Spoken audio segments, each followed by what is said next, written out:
To earn more money for his family, Denny traveled to Europe for races, leaving Enzo alone with the pregnant Eve. Enzo had never felt the same attachment to Eve as he did to Denny. One day, Eve was lying on the couch and let Enzo listen to the baby's movements. Hearing the baby, Enzo marveled at how Eve's belly was like a magical bag. On the night Eve went into labor, Denny was away racing and couldn't make it back in time. Only the midwife was there to help with the delivery. Enzo watched Denny's race on TV while worrying about Eve. As Denny's race broadcast ended, Enzo heard the baby's first cries. He ran over to see the baby and Eve. Eve introduced them to each other, and looking at the mother and daughter, Enzo realized he had fully accepted Eve. He finally understood why Denny fell in love with her. Denny rushed home the next day and the family was happily reunited. Then one day, Enzo's sensitive nose detected a rotting smell coming from Eve. He desperately wanted to alert her but couldn't speak. While hiking with Eve, she collapsed. Enzo barked frantically until passersby helped get her to the hospital. Eve's condition didn't improve. Denny had to take Enzo and their daughter home, but his smile appeared less and less. He started combing his daughter's hair and taking her to the school bus.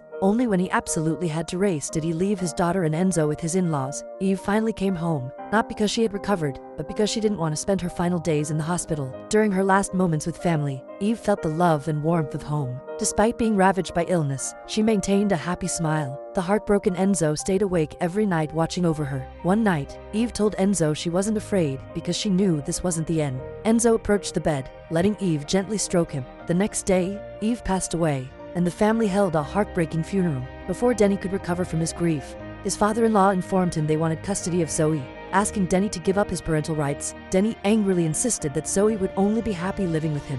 Unexpectedly, his father-in-law produced legal papers, claiming Denny's irresponsibility had broken the family and that he had even missed Zoe's birth. During their argument, the father-in-law deliberately fell down and sued Denny for assault. Denny was arrested but later bailed out by a lawyer friend, who warned him this charge could cost him custody of his daughter. A Ferrari executive personally came to Denny's training track to evaluate his driving skills. Enzo knew that Denny behind the wheel was the real Denny. The Ferrari executive was impressed with Denny's skills and invited him to join Ferrari. This was an incredible opportunity for Denny, but due to the restraining order, he couldn't leave the country. He could only respond to Ferrari after resolving the child custody issue.